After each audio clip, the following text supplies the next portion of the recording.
Medio. Being a leader itu adalah it's not about you anymore. Itu soal bagaimana lu bisa meng-empower tim lo untuk mereka bisa bekerja lebih baik, berkarya lebih baik dengan atau tanpa lo.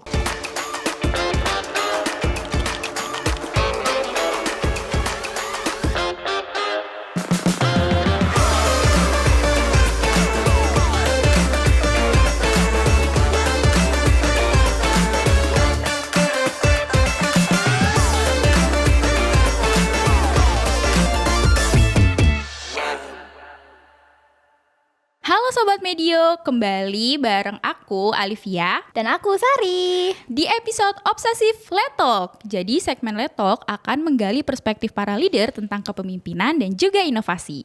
Nah, pada episode kali ini nggak kalah seru sama episode-episode sebelumnya. Di sini kita kedatangan Head of Product at Medio by KG Media, Mbak Suliana Andiko. Welcome to Letalk. Welcome Mbak Suli. Halo, episode pamungkas Letalk nih ya. Iya. Kita merekap semuanya nih Benar, nanti dan sambil ya. spesial nggak sih? Spesial. Benar. Iya. Nah, episode spesial nih Mbak Suli. Biasanya kan Mbak Suli jadi host, sekarang jadi narasumber. Aku mau tahu apa sih kesibukannya Mbak Suli gitu. Oke. Kalau kesibukannya sehari-hari memang ngurus Medio ya, udah for the past 2.5 years.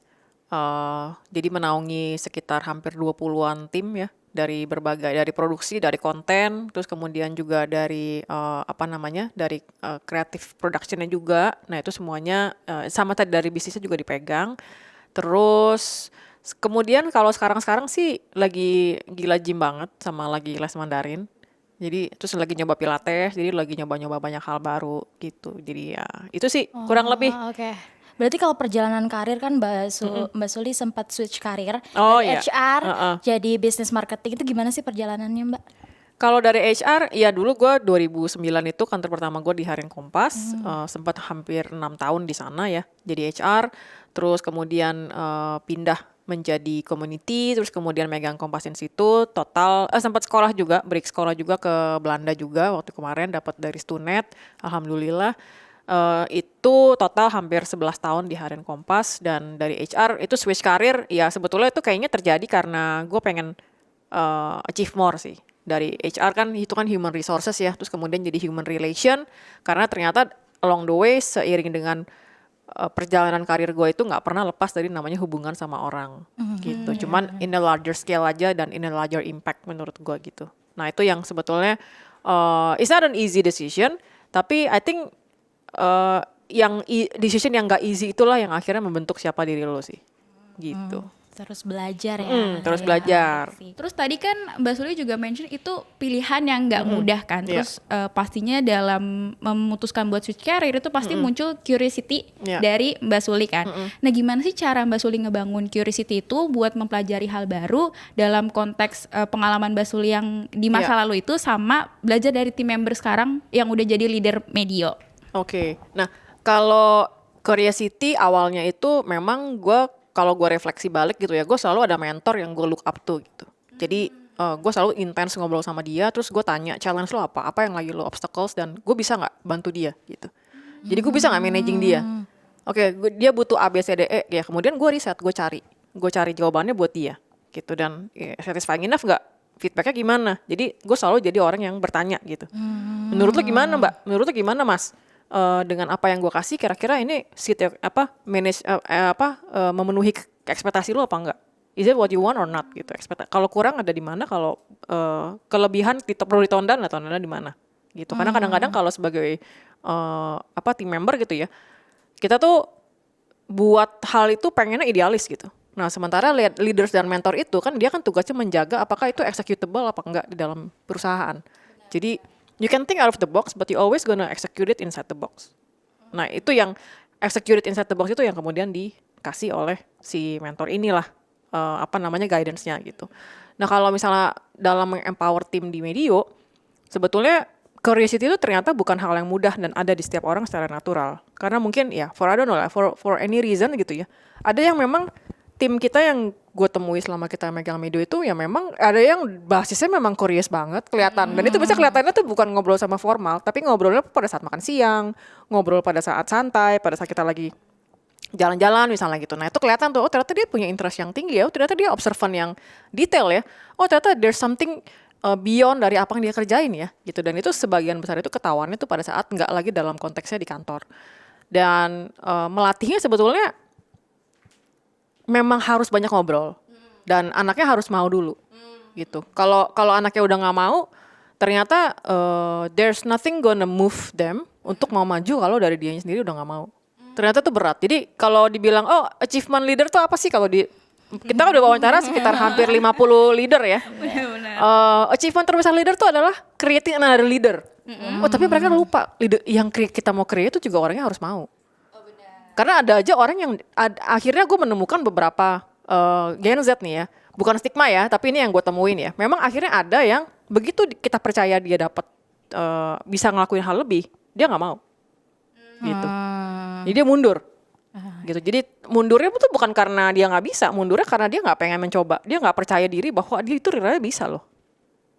Gitu. Itu sih, itu yang gue akhirnya melihat. Curiosity itu memang harus didasari oleh keinginan mereka untuk ingin grow dulu. Jadi it has come both sides sih, bukan dari gua aja. Oke.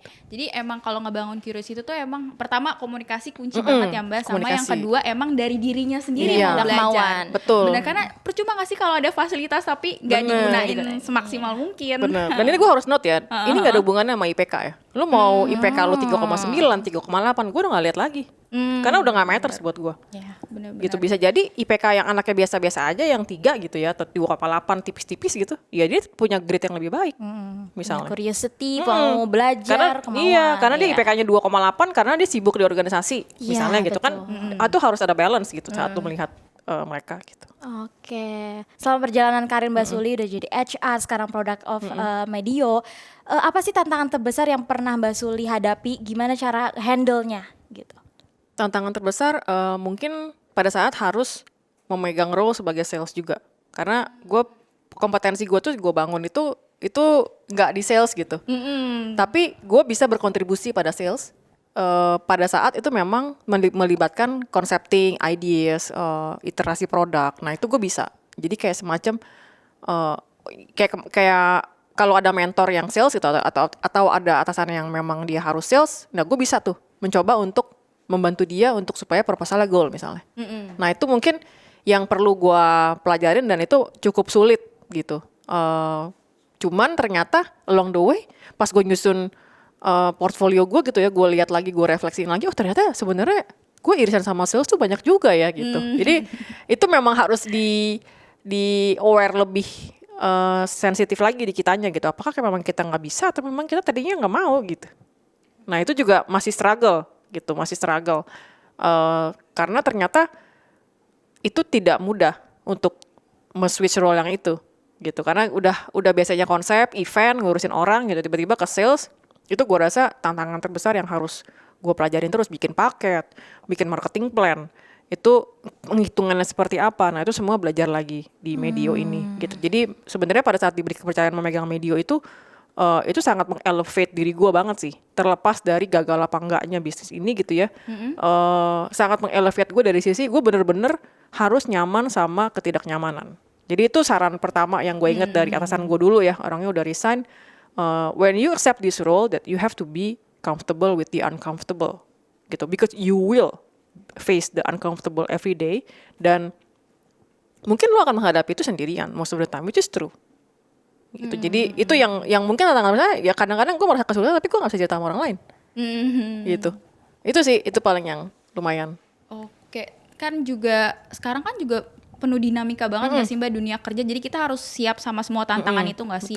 Kalau dari tadi yang Mbak Suli omongin sih aku tangkapnya kita harus punya growth mindset, bener nggak sih Mbak? Salah satunya itu sama mungkin keinginan kita untuk memberi lebih ya, berjuang ya, sampai kita benar-benar bisa dipercaya sejauh itu ya. Kita kalau lu dipercaya sejauh itu berarti lu harus berjuang sejauh itu. Oke, gitu. benar-benar sip. Terus juga aku inget nih Mbak sama kata-kata dari Steve Jobs. Jadi beliau nih bilang kayak gini, you hire the smartest person in the room, not to tell them what to do, but they can tell you what to do. Nah, kalau dari sisi Mbak Suli sendiri, nah gimana sih cara Mbak Suli tuh menilai ucapan dari mendiang Steve Jobs itu? Iya, menurutku dia bener banget ya. Karena as a leader tuh lu nggak perlu jago di semua, nggak perlu jadi expert di semua hal gitu. Memang tugasnya tim ini yang membantu lu tuh memang dia harus lebih ngerti lebih jago karena mereka akan berada di tataran eksekutor yang heavy gitu. Kalau kita mungkin leader tuh heavy-nya mungkin semakin lu tinggi semakin strategik kan kerjaannya gitu ya. Bener. Jadi memang membutuhkan tim yang lebih tahu dari lu supaya dia bisa ngasih insight yang lebih dalam dan lu bisa memutuskan apakah insight yang ini executable apa enggak. Secara budget masih oke enggak? Secara hasil masih bisa dipertanggungjawabkan enggak? Itu kan yang harus dijaga. Itu yang menurut gue ada benernya juga si Steve Jobs tuh kayak gitu. Jadi bukan berarti you hire the smart person buat ya udah lu nggak mau tahu apa-apa gitu atau lu nggak ngerjain hal itu. Mungkin lu nggak ngerjain 100% enggak, tapi paling enggak lu tahu cara kerjanya dia gitu. Lu tahu bahwa you can ask the process kan. Lu dapat ini dari mana?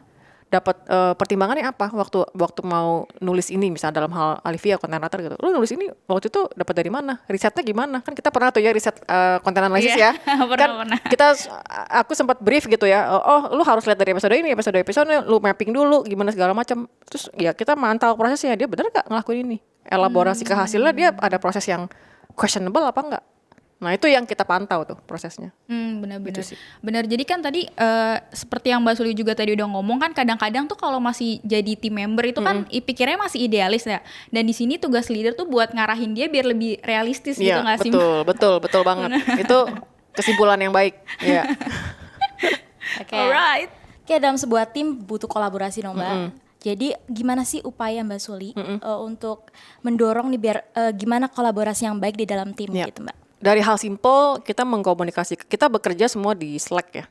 Jadi dan setiap project itu ada channelnya masing-masing dan di situ tuh pasti nggak ada channel yang cuma sendiri gitu, yang nggak mungkin lah itu namanya japri ya kalau cuma sendiri ya. Jadi ada orang-orang yang di situ dan kemudian setiap ada project baru pasti ada project lead yang akan menjelaskan peran-peran timnya nih apa aja gitu dan kemudian ada brief gitu ya. Jadi siapa yang akan in charge bagian apa, nah itu semuanya clear gitu. WA group itu hanya diperlukan kalau misalnya ada klien karena bisa jadi kan ada hal-hal tertentu yang harus dilakukan di luar jam kerja gitu ya. Terus kemudian selain itu memang kita ada regular meeting, check up, checkpoint lah gue bilangnya ya kalau memang itu diperlukan untuk klien misalnya gitu. Tapi kalau untuk tim biasanya sih kita sangat menghindari meeting yang tidak perlu ya sebetulnya. Jadi meeting itu satu tapi dalam gitu. Selebihnya biasanya tim-tim kecil yang udah melakukan meeting sendiri per stream gitu kita bilangnya. Terus memfasilitasi tim untuk berkembang biasanya sih aku akan ngasih project. Jadi aku bisa diskusi sama beberapa orang key leaders gitu ya. Kira-kira kita bisa assign siapa nih project ini? Kenapa lu percaya dia dan apa yang lu lihat dia bisa lakukan ini? Nah itu kita diskusiin. Kemudian dia akan bagi timnya. Dia akan menentukan siapa pegang siapa role siapa. Kita basically kami akan coba ngasih kepercayaan gitu untuk tim-tim yang masih baru-baru masuk lah di Medio. Itu sih yang sebetulnya ya prosesnya nggak semuanya berjalan lancar, tapi so far menurut gue kalau hasilnya luar biasa tuh benar-benar happy banget sih melihat mereka bisa mau mencoba untuk belajar hal baru di luar itu gitu. Benar sih. Betul. Ada kesenangan sendiri sebagai leader nggak sih ngelihat anggotanya udah mau mencoba hal baru yang meskipun sebelumnya takut nih tapi karena dia mau nyoba duluan udah happy aja gitu kan ya Mbak. Iya benar-benar. Dan tambahan lagi di luar kerjaan tuh kita kan sering bikin jalan-jalan ya, ada di Media Moments Replay, ada di Memori. Jadi ya kita bikin acara Dufan lah, makan akhir tahun lah, buka puasa lah, terakhir ke Jogja kemarin yang luar biasa banget. Itu that's the epic trip yang pernah I've been going to Jogja gitu ya. Jadi kayak buat gue itu very very personal sih. Gitu. Oke. Nah, terus juga tadi kan udah banyak nih kan pengalaman Mbak Suli ngelola tim, terus dari ngefasilitasin, terus abis itu kan pastinya sebagai seorang leader yang ngebawahin banyak anggota tim, banyak anggota member, pastinya tuh ada konflik kan Mbak. Nah, gimana sih cara Mbak Suli ngelola konflik itu dan gimana Mbak Suli maknain konflik itu? Apakah itu sebagai hal yang negatif kah atau positif? Konflik itu perlu ya. Karena kalau kayak pasangan aja kalau nggak ada konflik tuh aneh tuh. Benar. Gue inget banget waktu itu pernah ngobrol sama wedding organizer. Justru kalau pada saat nyusun wedding kalau nggak pernah berantem tuh biasanya nggak jadi kawin tuh. Gitu. Jadi beneran terjadi. Jadi konflik itu perlu banget karena konflik itu menciptakan transparansi, menciptakan komunikasi dan menciptakan rasa kompromi. Karena you have to lower your ego. Karena prinsip pertama dalam konflik itu adalah you and this person against the problem, not you against each other. Hmm. Jadi bukan lo berdua yang ribut, tapi lo berdua tuh sebetulnya sedang ngeributin masalah yang ada depan mata lo, dan kita berdua mencari solusinya. Mencari yang terbaik dan kompromistis. Jadi sebetulnya it takes a humility, it takes a cooperation, and it takes collaboration untuk untuk bisa menemukan solusi yang tepat dan efisien pada saat itu. Jadi konflik itu diperlukan karena itu akan bikin kita juga jadi lebih mengenal tim satu sama lain. Kita jadi vulnerable juga dan transparan dan jadi lebih dekat ya. Gitu. Selama memang konfliknya bukan ngata-ngatain gitu ya, bukan yang tawuran gitu. Itu udah beda Tapi konfliknya yang konstruktif gitu, bahwa we have to have this difficult conversation for you to grow. For us to move on dan mendapatkan solusi yang terbaik pada saat itu sih. Benar. Jadi itu bukan buat siapa nyari kesalahan siapa, tapi buat cari gimana sih solusi dari masalah itu diselesaikan. Betul sekali. Jadi tadi sempat di-mention sama Mbak Suli suka ngasih kesempatan untuk para intern ngasih project-project. Nah, kadang-kadang nih anak-anak intern nih nggak punya kepercayaan diri, Mbak. Jadi kayak ngerasa, aduh kayaknya gue nggak bisa nih. Nah, gimana cara Mbak Suli untuk empower confidence-nya mereka nih, anak-anak magang atau tim member yang lain, biar kayak lebih ayo bisa gitu. Sebetulnya itu tuh kayak gue belajar renang dulu ya, gue diceburin aja ke kolam gitu. Ya pasti sebetulnya kita ada lah, misalnya gue sama key leaders gitu ya, kita melihat ada observasi hal-hal kecil yang muncul gitu. Misalnya lu responsif gak di Slack? Walaupun Slack, anak-anak muda nih sekarang yang paling nggak beberapa yang di media yang gue lihat ya, yang sempat gue lihat, kalau channelnya nyala tapi nggak di mention, itu nggak dibaca mentionnya. Apa yang terjadi di situ? Nah itu yang buat gue tuh hal-hal kecil yang gue perhatiin. Lu baca nggak? Lu inform nggak? Terus lu tahu nggak apa yang terjadi di channel lu? Semuanya hampir semuanya tuh banyakan lebih convenient dengan jalur pribadi gitu ya. Sebenarnya nggak masalah dengan Japri, tapi saat ada announcement dalam satu project yang membutuhkan awareness dari semua tim member yang ada di situ, because you were there for a reason, right? Lu ada di channel itu karena lu dianggap terlibat di situ. Itu hal-hal pertama gitu ya, hal-hal kecil. Dia responsif nggak, dia aware nggak gitu ya. Terus kedua, kita lihat dia reliability nggak, dia reliable nggak orangnya. Kalau disuruh bikin ini on time nggak deliver, gitu. Dia kita minta bikin script, dia bisa bikin itu H-min berapa, kita datanya H-min 2, dia bikinnya ternyata H-min 3 udah kelar. Ya berarti dia udah centang tuh 1 poin kecil. Reliable, dia udah oke. Dia kritis, kalau kita kasih feedback kerjaannya, dia tidak mengulanginya kembali. Jadi dia elaboratif, dia banyak bertanya. Jadi dia udah memenuhi beberapa soft skill yang kami cari sebetulnya di media. Kita cari di media. Nah dari potensi-potensi itulah, ini kita belum ngomongin hasil ya, baru ngomongin proses dia bekerja gitu. Biasanya kan kalau anak intern tuh dikasih feedback one on one juga sama leadersnya gitu ya, sama mentornya siapa, karena biasanya mereka punya peer buddy kalau intern. Nggak ada intern yang sendirian di ya udah keleleran gitu, nggak ada tuh. Nah itu yang kemudian menjadi basis kita untuk kita kayaknya bisa ya ngasih dia bigger role karena dia memenuhi hal-hal kecil yang udah kita kasih nih ke dia. Gitu. Tinggal yang penting kita kasih brief gitu pada, okay, we want to give you a larger role gitu ya, dengan peran seperti ini, ekspektasinya kayak gini, ini briefnya, lu lihat dulu biasanya. Nah biasanya kita akan ikutin nih, lu lihat dulu ya, nanti lu tinggal ikutin. Kalau ada yang nggak ngerti, tanya gitu.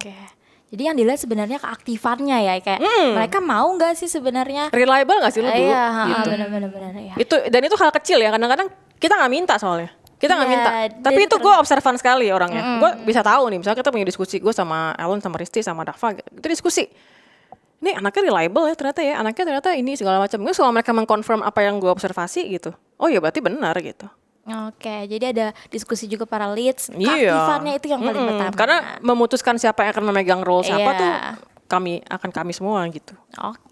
Because I could be wrong, I could be subjective, right? Ya, makanya butuh penilaian dari tim leader yang lain yang mungkin lebih intensif berkomunikasi dengan mereka. Iya betul. Benar banget.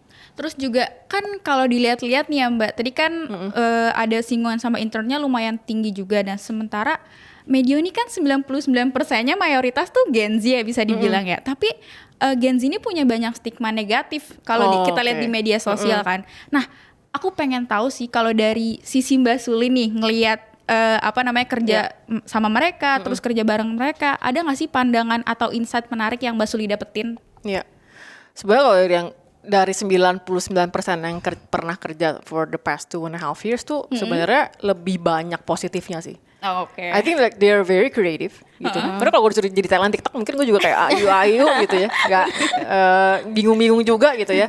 Untuk strategi apa konten kreatif misalnya itu mereka menurut gue lebih resourceful karena mereka mungkin lahir di era apa ya platform yang jauh lebih accessible, jauh lebih variatif gitu ya dibandingin dulu gue mungkin cuy koran, clipping, zaman handphone CDMA gitu ya.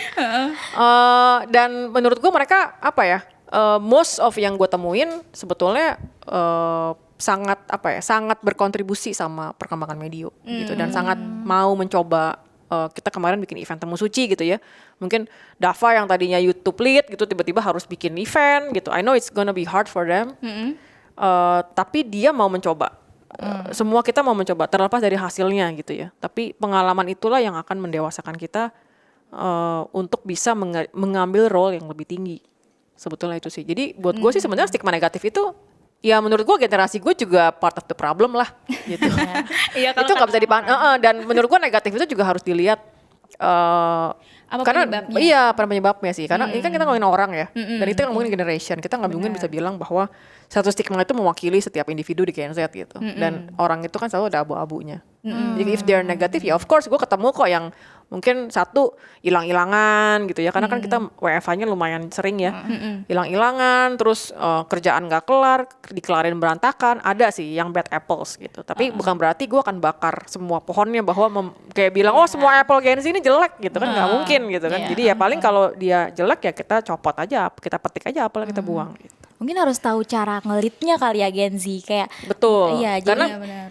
karena kita mungkin gue lagi sedikit karena sebelum kita memutuskan untuk mengkat satu intern ataupun freelance gitu ya biasanya itu udah panjang prosesnya dan itu udah ada one on one berkali-kali gitu jadi kita bisa memutuskan bukan berarti satu kali kesalahan terus lu cut gitu ya bukan gitu tapi ya kita satu kali kesalahan atau apapun yang kita nggak suka gitu ya kita coaching kita lihat selama 3 bulan kalau lu masih ngulang lagi kan berarti ada proses yang kurang berjalan dengan baik di situ. Iya, dikasih kesempatan juga sebenarnya. Betul, ya. Iya. Oke. Udah ngomongin tim, sekarang ngomongin leaders kepemimpinan Mbak Suli ini. Apa sih value yang Mbak Suli pegang jadi leader itu? Kalau ngomongin value, mungkin ya ini memang pertanyaan yang sangat filosofis ya. Tapi being a leader itu adalah it's not about you anymore gitu. Itu soal bagaimana lu bisa mengempower tim lo untuk mereka bisa bekerja lebih baik, berkarya lebih baik dengan atau tanpa lo. Itu sih karena kayak busur panah ya, lu tuh busurnya, lu tuh ya panahnya tapi busurnya ya. Ya mereka anak panahnya aja, lu mengarahkan mereka untuk menjadi orang yang lebih baik. Itu sih mungkin kalau dari pengalaman gue. Jadi dengan semua gaya leadership gue, ketegasan dan karena gue orangnya lumayan detail gitu ya. Lumayan detail terus semuanya sebisa mungkin ngomongnya sama fakta gitu, sama data gitu ya. Itu yang juga malah harus melatih ke rasa critical thinkingnya mereka supaya mereka bisa jauh lebih better untuk mengerjakan tugas-tugas lain. Gitu sih. Oke. Nah, pastinya Medio kan timnya awalnya cuman tim beberapa orang aja kan sampai sekarang bisa tadi megang 20 orang gitu kan. Terus sekarang ada juga leader-leader kecilnya yang bawahin beberapa divisi. Nah, pastinya tuh ada proses delegate yang nggak mudah kan. Iya. Nah, tapi gimana sih perjalanan Mbak Suli akhirnya bisa berani ngedelegasiin pekerjaan itu ke leader-leader ini dan kira-kira apa sih proses delegasi yang perlu dihindari sama leader-leader lainnya? Oke. Mungkin pertama yang bikin ini jalan gue sedikit lebih mudah di awal tuh karena gue punya co-founder yang sangat gue percaya gitu. Ada Risti, ada Ellen, kemudian ada Vira juga yang cuma 8 bulan tapi dia yang membantu set semua dari awal, dari desain visual, konten sampai bahkan kita punya sosial media pertama kali. Mereka lah co-founder ini, kami semua perempuan ya by the way, jadi gue bangga banget sama tim Medio gitu. Di tengah banyak startup yang mungkin sebagian besar didominasi oleh laki-laki, nah Medio ini co-foundernya tuh semuanya perempuan. Wow. Itu sebetulnya yang bikin setengah pekerjaan tuh udah jauh lebih mudah karena gue udah tahu orangnya. Gitu. Kayak Ellen tuh gue udah kenal dia dari dia semester 5 sampai semester 4 kuliah gitu. Jadi gue udah tahu banget cara kerjanya. Risti gue udah kenal dari sebelum di Medio, udah kayak kita kenal udah 7 bulan sebelumnya. Vira juga udah dari dia semester 5 pas semester 4 juga dari UMN. Jadi udah tahu banget, mereka udah tahu gua, udah tahu cara handle gua udah tahu cara handle mereka. Dan ya emang it was really tough karena kayak mungkin bisa dibilang 9 bulan pertama tuh kita cuman bangun tim dan produk waktu itu. Kita belum sempet mikirin sales dan segala macam gitu ya. Tapi itu yang menurut gue kayak sangat enlightening karena di saat itulah bener-bener itu hampir delegasi tuh kayak ya delegasi karena startup ya semuanya ngerjain akhirnya gitu ya. Bener-bener. Terus ya awal-awal akhirnya memang seiring waktu organisasi harus berubah bahwa harus ada stream konten, harus ada stream content writer, harus ada stream production, harus ada stream sosial media, brandcom gitu ya. Nah itu akhirnya kita sepakat gitu bahwa ini nggak bisa lagi satu orang ngerjain semua karena organisasinya udah berubah. Benar. Gitu kan. Kita udah tambah orang segala macam ya, kita harus lebih rinci gitu. Ya, yang harus dihindari mungkin lebih ke jangan ngasih delegasi tanpa briefing yang jelas gitu. Nah itu yang mungkin perlu ada komunikasi yang intens. Make sure mereka paham ekspektasi kita, make sure mereka paham instruksi tugasnya seperti apa, dan make sure mereka deliver on time dan juga memang seperti apa yang kita minta gitu di brief tersebut. Nah itu yang mungkin bukan hanya ngasih aja tanpa monitoring. Nah makanya checkpoint itu penting apalagi kalau proyeknya gede ya. Apalagi kalau proyek klien gitu. Nah itu yang membuat delegasi itu sangat dihindari lah. Kalau misalnya kita nggak ngasih orang kerjaan tapi kita nggak ngebrief gitu. Jadi delegasi yang penting itu tahu siapa yang kita kasih Iya, dan bener. kemampuannya si mana sih. Jadi tugas itu dapat berjalan dengan lancar gitu ya. Betul, nah, betul. ada kasus misalkan kalau misalkan Mbak Suli ngasih delegasi tugas itu ke tim, namun timnya resign. Jadi proyek itu nggak bisa berjalan dengan lancar. Nah, pasti Mbak Suli punya ambisi sendiri kayak ini proyek gimana nih? Pokoknya harus berhasil. Gimana caranya kalau misalkan proyek itu tiba-tiba ke stop, terus Mbak Suli apa yang Mbak Suli lakukan? Oh, waktu itu pernah ada ya. Kan kita sempat megang podcastnya Aiman gitu ya. Terus kan kemudian Aimannya resign in the middle of production. Nah itu kemudian emang bingung sih karena semua produser kan udah megang load yang tinggi ya sama kontennya. Nah akhirnya kita coba cooling down dulu. Ini still have to go on gitu ya, harus diedit kontennya segala macam. Karena udah tapping. Terus kemudian kita betul-betul bikin urgent meeting waktu itu. Siapa nih anak-anak freelance dan intern yang kita bisa coba minta bantuan untuk sementara ini 1 bulan ke depan gitu kan. Untuk mengantisipasi ini. Bagaimana mengantisipasi handover, bagaimana mengantisipasi dia paham guideline-nya. Nah, jadi dalam sebulan itu si produser yang megang ini dia harus handover clear dengan si anak ini gitu waktu itu.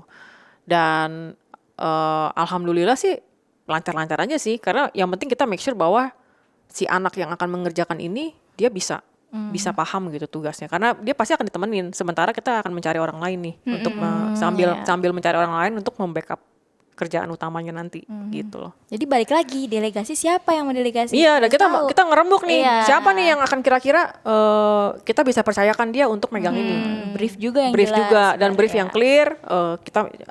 Kita checkpoint lagi kira-kira ada masalah apa enggak dan segala macam gitu. Karena waktu itu bahkan masih ada tapping 2 kali waktu itu. Jadi lumayan hektik, challenging juga. Jadi ya diskusi ya untungnya sih memang ya baik lagi karena udah ada orang-orang yang sangat kita tahu emang jago di produksi di lapangan gitu ya. Jadi ya sebetulnya kepalanya tenang dikit, ada bebungkak, ada kerjaan yang harus dimundurin dulu prioritasnya. Sementara yang ini harus dikerjain.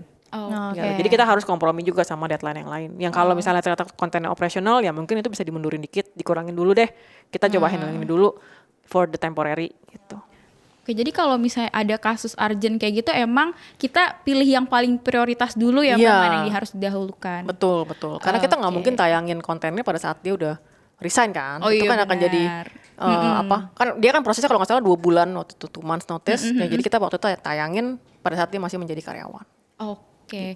Menarik sih pasti dalam sebagai leader pasti tadi yang udah Mbak Suli ceritain pasti bakal ada kan tantangan-tantangan kayak gitu. Nah terus tadi kan Mbak Suli tadi juga udah nyebutin kriteria anak-anak di media tuh kayak gimana. Nah kalau misalnya nih Mbak pengen jadi team membernya Mbak Suli, kira-kira aspek atau attitude apa sih yang Mbak Suli bener-bener highly appreciate from your team member?